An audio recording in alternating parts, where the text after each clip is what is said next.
पूछे किसानों से जिनसे वायदा किया था कि 100 रुपये लीटर दूध खरीदेंगे, 2 रुपये किलो गोबर खरीदेंगे, महिलाओं के खाते में 1500 रुपये डालेंगे, बिजली के बिल बंद हो जाएंगे, क्या इसमें से एक भी गारंटी पूरी हुई? ये उतनी ही फेल हुई जितनी कांग्रेस पार्टी है। मध्य प्रदेश में प्रियंका गांधी ने एक बार फिर से 5 गारंटी के साथ कैंपेन शुरू की है। How would you respond to this? क्योंकि 2018 की दी गई मध्य प्रदेश की जनता की गारंटियां तो कांग्रेस पूरा नहीं कर पाई। अब राहुल गांधी जी क्या चेहरा लेकर आते? तो प्रियंका जी को भेजा कि जाओ बहन, अब नई गारंटी जाके दे आओ। पिछली बार कहा था सभी किसानों के 10 दिन के अंदर कर्जे माफ करेंगे। इनकी सरकार रही, कर्जे माफ नहीं कर पाए। इनके ही विधायकों ने विद्रोह किया कि मुख्यमंत्री झूठ बोलते हैं और उनके साथ नहीं रहे। इन्होंने युवाओं से कहा था कि बेरोजगारी भत्ता देंगे, नहीं दिया। तो वहां पर भी इनके ही विधायक मध्य प्रदेश में छोड़कर चले गए क्योंकि इन्होंने गारंटी पूरी नहीं की। राजस्थान की भी ये हालत है कि रोज नया घोटाला देखने को मिलता है। रोज नौकरियां निकलती हैं लेकिन कैंसिल करनी पड़ती हैं इंटरव्यूज, क्योंकि घोटाला होता है, पेपर लीक हो जाते हैं। इन्हीं की सरकार के वरिष्ठ नेता सचिन पायलट जी को सड़कों पर उतरना पड़ता है अपनी सरकार के भ्रष्टाचार के खिलाफ, युवाओं के साथ किए गए धोखे के खिलाफ, किसानों के साथ किए गए धोखे के साथ। तो कांग्रेस की गारंटियां तो हर राज्य में फेल हुई हैं और अपने अपने राज्यों को कर्जे में डुबोने का काम भी किया है। मुझे पूर्ण विश्वास है, सुखू जी जितने कॉन्फिडेंट नजर आ रहे हैं, तो ये सरकार आगे से कोई कर्जा नहीं लेगी। हिमाचल प्रदेश का कर्जा भी कम करेगी, अगले 5 वर्षों में कर्जा मुक्त करेगी। और मेरी बहनों के खाते में जो प्रदेशवासियों को कहा था 1500 रुपये ब्याज समेत पिछले 6 महीने के, इस महीने आने शुरू हो जाएंगे। 2 रुपये किलो गोबर जो ढेर लगा उसको खरीद लिया जाएगा। 100 रुपये लीटर दूध कल से ही कांग्रेस की प्रदेश की सरकार खरीदना शुरू कर देगी, क्योंकि 6 महीने बीत चुके हैं। अब तो हनीमून पीरियड भी ओवर हो गया भाई।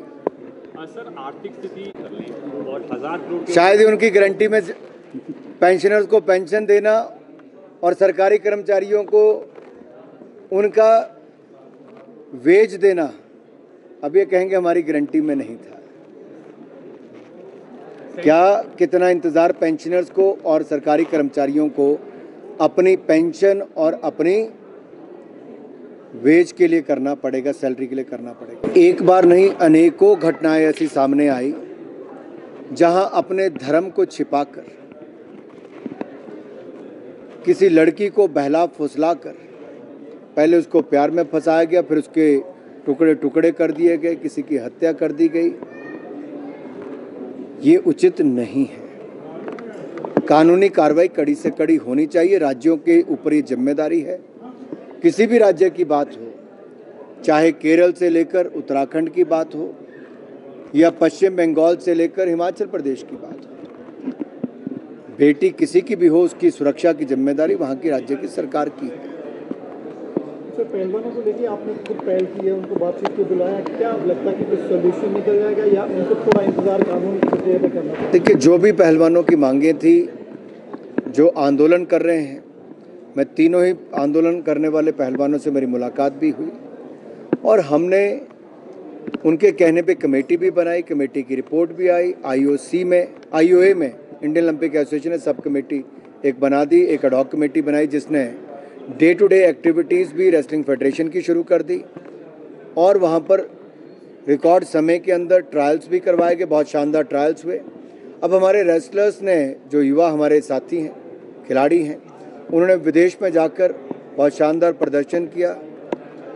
अभी टूर्नामेंट चल रहा है और यही नहीं, जो पुलिस है वो भी अपनी जांच बड़ी तेजी के साथ, निष्पक्षता के साथ कर रही है, पारदर्शी तरीके से कर रही है और जल्द चार्जशीट वो दायर करेगी और कोर्ट उसके बाद अपना निर्णय सुनाएगी। आज देश के लगभग 43 स्थानों पर रोजगार मेला का आयोजन किया गया और 70,180 से ज़्यादा युवाओं को सरकारी नौकरियों के लिए नियुक्ति पत्र दिए गए।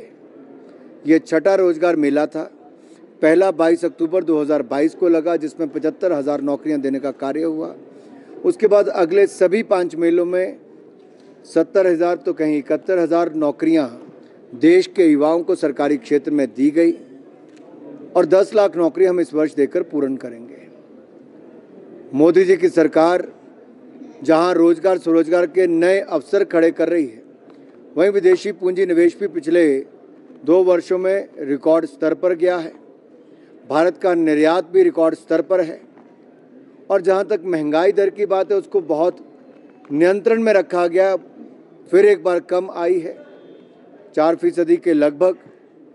ये अपने आप में दिखाता है कि सरकार के जो कदम हैं वो सही दिशा में उठ रहे हैं। जहां एक और रोजगार उत्पन्न हो रहा है, वहीं रोजगार स्वरोजगार के अवसर भी खड़े हो रहे हैं।